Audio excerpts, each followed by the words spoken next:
मी ज्यांना सकाळपासून म्हणजे उद्या भेटणार होतो ॲक्च्युली, त्यांच्या घरी जाणार होतो. पण ती भेट आज मुंबईला शक्य होती म्हणून आज मी त्यांना फोन केला आणि ते आज यशवंतराव चव्हाण सेंटरला म्हणजे मुंबई येथे आलेले आहेत. विशेष म्हणजे वनरंग आदिवासी संस्कृती गौरव कार्यक्रम आहे आणि त्या कार्यक्रमाच्या मीटिंगमध्ये आज आमच्या दोघांची भेट झालेली आहे आणि मी त्यांचा खूप दिवसापासून म्हणजे खूप मोठा फॅन आहे. ते मला एवढे आवडतात ना, त्यांच्यामुळे मला थोडा एक म्हणजे माझ्यामध्ये एक हे झालेले आहे, चैतन्य निर्माण झालेलं आहे. मी पण छोटासा एक यूट्यूब चॅनल तयार केलेला आहे त्यालाच बघून. आणि खरंच म्हणजे त्या व्यक्ती जेवढा साधा आणि सिंपल दिसतो तेवढा खूप म्हणजे त्यांच्या व्हिडिओमध्ये आणि रीलमध्ये तुम्हाला जर माहितीच असेल तुम्हाला बघायला तर मिळतच असेल.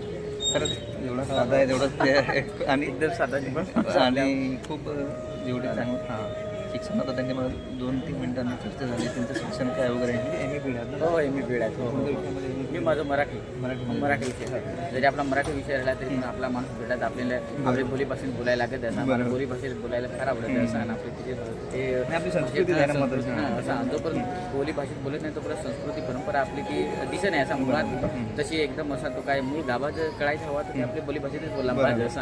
त्याच्यामुळे तर मी एक सांगू इच्छितो काय आपले विनायक दादा आज आमची योगा भेट झाली मुंबईला. वनरंग कार्यक्रम आहे, सांस्कृतिक कार्यक्रम आहे.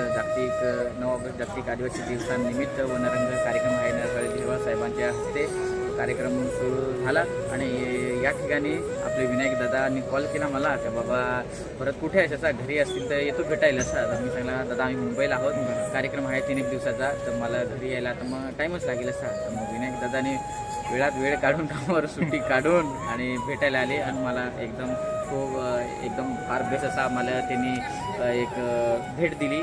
भेट म्हणजे एक तो आशीर्वाद आहे त्यांचा, असा प्रेम आहे माझ्यावर आणि ते पण दिला. तर भारताचं संविधान आहे मित्रांनो, त्याच्यावर आज आपण शिकतो. आज आपल्याला जो जगण्याचा अधिकार आहे, फिरण्याचा अधिकार आहे, सगळ्याच गोष्टीचा डॉक्टर बाबासाहेब आंबेडकरांनी जो अधिकार आपल्याला दिला आहे, भारताचं संविधान लिहिलं आहे आणि एक आत्मा आहे आपला आपल्या देशाचा, सगळ्यांचा आत्मा आहे भारताचं संविधान.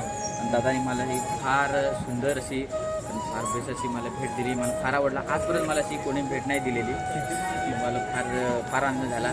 दादा तुमच्याशी पण भेटून मला फार भीती वाटली. दादाचा असं सांगला तसं काय दादांचा एक यूट्यूब चॅनल पण आहे. तर दादाच्या यूट्यूब चॅनलवर तुम्ही जा आणि माझे प्रेरणास्त्रोत माझे बरेच जेवढे आहेत मी प्रेरणास्त्रोत आहे दादांचा असं सांगला तर मला पण फार भीती वाटतं. कारण की मित्रा हो कसं आहे आपल्या यूट्यूब आहे किंवा फेसबुक आहे किंवा इंस्टाग्राम आहे, सोशल मीडिया आहे तर त्याचा चांगला वापर करा. आपले विचार लोकांपर्यंत पोहोचवा असा म्हणजे त्याच्यामुळं काय होतं एकमेकांना लोक आपल्याला मिळतील. आज आम्ही दोघं जसं आमची भेट झाली तशा गोष्टी सगळ्या होत्या. तर फार मित्रांनो तुमचा पण प्रेम आहे, दादांचा पण प्रेम आहे. दादाची चॅनल एकदा नक्की लाईक करा, सबस्क्राईब कर जास. कधी भेटलं तर हाक मार जास आणि अशा भेटीगाडी आपल्या एकमेकांना होत राहते. मूळ उद्देश माझा हा त्यांना भेटण्यासाठी किंवा माझा यूट्यूब चॅनल आहे याच्यासाठी नाही. मी पहिल्यापासून जेव्हापासून माझ्या दुकानात आले होते मी त्यांना अगदी आवडून भेटलो होतो, पण ते लक्षात नाही येते. पण ना मला पहिल्यापासून मी त्यांना फॉलो करतो, त्यांच्या सर्व गोष्टी बघत असतो आणि काहीतरी आपला आदिवासी भागातला एक माणूस काहीतरी एक चांगल्या ठिकाणी किंवा एक म्हणजे एक चांगल्या जनरेशनला म्हणजे मार्गदर्शन करतो. असेच आपले बऱ्याच जोडी करत आपण काय त्या लोकांना बाबा वाईट मार्गावर जा असं काही कंटेंट बाबा टाकत नाही. आता पहिला फोन तुम्हाला केला, मी फोन केल्यानंतर म्हटलं हा रिव्ह्यू केल्यानंतर आपल्याला प्रतिसाद कसा येईल त्याची पहिली तिथून सुरुवात होती. तुमचा प्रतिसाद पण चांगला आला आणि खरंच नाही विषय म्हणजे भारताचं संविधान देण्याचा मूळ उद्देश काय नाही. आपण फक्त ना संविधान बोलतो कधी आयुष्यात आपण वाचलंच नाही. आपण शिकलेलो किती पण शिकलेलो वाचलेलं नाही. फक्त आपण माहिती आहे संविधानप्रमाणे आपला भारत देश चालतो वगैरे किंवा आपण कधी त्याचं वाचन केलेलंच नाही. त्याच्यासाठी हा माझा उद्देश आहे की प्रत्येकाने ते संविधान वाचलं पाहिजे. खास करून आपण जे मागासलेले आहोत, आदिवासी आहोत, तर हे सर्वांनीच वाचायला पाहिजे. कारण भारताचा हा म्हणजे एक मूळ आत्मा आहे आणि पूर्ण आपला देश झाला तो. आणि बघा आज माझी भेट त्यांनी कुठे करून दिली मी तुम्हाला दाखवतो थोडं. वनरंगचा कार्यक्रम आहे मित्रांनो. आता थोड्याच वेळात मुख्यमंत्री देवेंद्र फडणवीस साहेबजी ते पण या कार्यक्रमात उपस्थिती लावणार आहेत. सर्व आपले आदिवासी भागातील सर्व कलाकार मंडळी आहेत. त्याचप्रकारे वेगवेगळे इन्फ्लुएन्सर व्हिडिओ क्रिएटर सगळे आहेत. जेणेकरून हा जागतिक आदिवासी दिनाचा जो कार्यक्रम आहे तो चांगला आनंदात दिवसात पार पडला जाईल असा. आपल्या गावाकडे तर किंवा आपल्या तालुक्या ठिकाणी आपले पार पडतो, पण मुंबई ठिकाणी का कारण की या मोठ्या स्टेजला हा पण कार्यक्रम झाला पाहिजे असा. तर फार भारी वाटतं ना इथं आम्हाला इन्व्हाइट केला तर फार आमचं भाग्य आहे असं बरोबर. आणि इन्व्हाइट केला इकडं आम्हाला दादाशी पण भेट झाली तर फार मस्त वाटत हीच मोठी तरक्की आहे होय, कारण होय. छोट्या छोट्या कशामधून आपण कुठेतरी एक, आज आपण चांगला काहीतरी उद्देश देतो हां. चांगला काहीतरी करू तर त्याचाच कुठेतरी आपल्याला त्याच गोष्टी पाहून आपल्याला पुढं एखाद्या स्टेजवर किंवा काही गोष्टी ठिकाणी आपल्याला तिथे बोलवतील असं बोलत आपल्याला हेच विचार व्यक्त छोटे करायला छोटे संधी माध्यम मिळते. हां आणि हे तर मोठं स्टेज आहे ह्या मोठ्या स्टेजवरून तुम्ही कुठे कुठे म्हणजे माझ्याकडे म्हणजे वेगळे जे कार्यक्रम ऑर्गनाईज केले तिथे तुम्ही जाऊन आपलं म्हणजे खास आलो. करून जव्हार भागा म्हणजे जव्हारचं खास तुम्ही नेतृत्व खरंच, करता लोक ते सगळं. पालघर जिल्हा ठाणा जिल्हा आणि नाशिक जिल्हा लोक तुम्हाला खूप फॉलो करतात करत आहेत हो नक्कीच. आणि आपला परत दादा भाऊ आज मुंबईला गेला आहे असे कार्यक्रम लोकांना माहिती आहे आपली संस्कृती मला काय माझी साहित्य संमेलनामध्ये दिल्ली हे अखिल भारतीय साहित्य संमेलन होतं माझी पालघर जिल्ह्यातील एकट्याची कविता निवडली गेलेली होती पण काय होतं एवढ्या लांब जाण्या येण्याची व्यवस्था त्यांच्याकडून अशी काही नव्हती आपल्याला स्वतः करायची होती बरोबर. त्याच्यामुळे आपल्याकडे एवढा बजेट नसल्यामुळे तिकडे लांब ठिकाणी जाऊ शकलो नाही पण एक अभिमान होता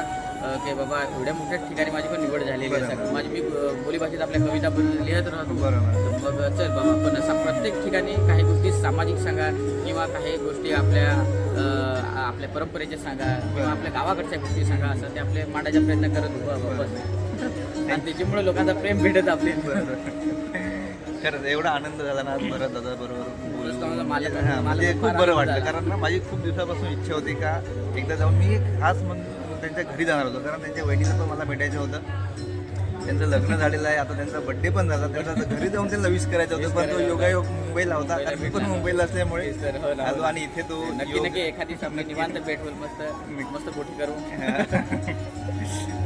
थँक्यू काही नाही थँक्यू धन्यवाद मित्रांनो बाय बाय मी यशवंतराव चव्हाण सेंटर मुंबई येथे आलेलो आहे इथे माझी भरत गवळी बरोबर भेट झालेली आहे आणि ह्या आतमधला तुम्ही परिसर बघू शकता असा खरंच इथली आपली आदिवासी कला आणि संस्कृती बघण्यासारखी आतमध्ये हे आता तुम्हाला मी समोर माझ्या दाखवतो हे आपले पद्मश्री बिकल्या बाबा यांची चित्रफित आहे बघा सर्व ढोल नाच टारपा नाच सर्व तुम्हाला बघायला इथे मिळेल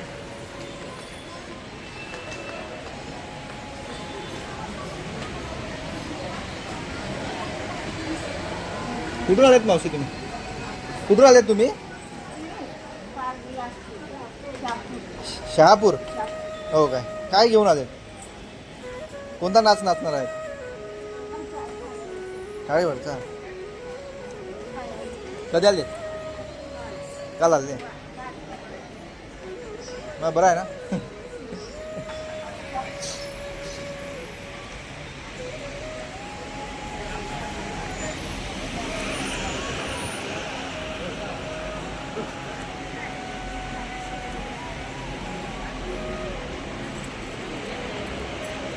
काका कुठून आले तुम्ही जव्हारवरून जव्हारला कुठून कशिवली हो काय वाजवणार आहे सांबळ आपले बोहाड्यात वाजवत होते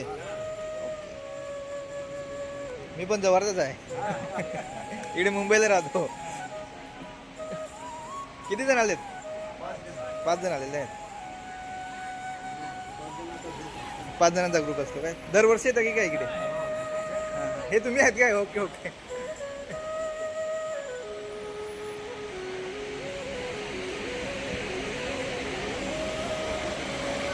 मला 2 दिवस थांबणार राहायची वगैरे व्यवस्था आहे ना व्यवस्थित तिकडे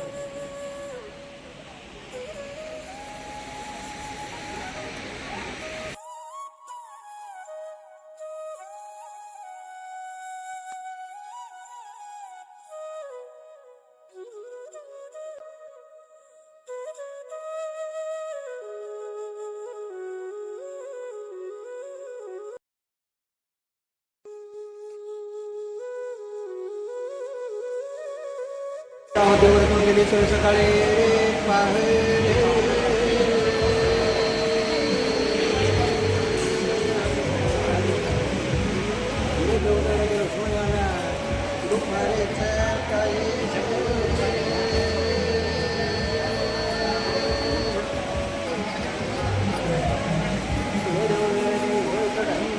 दिवस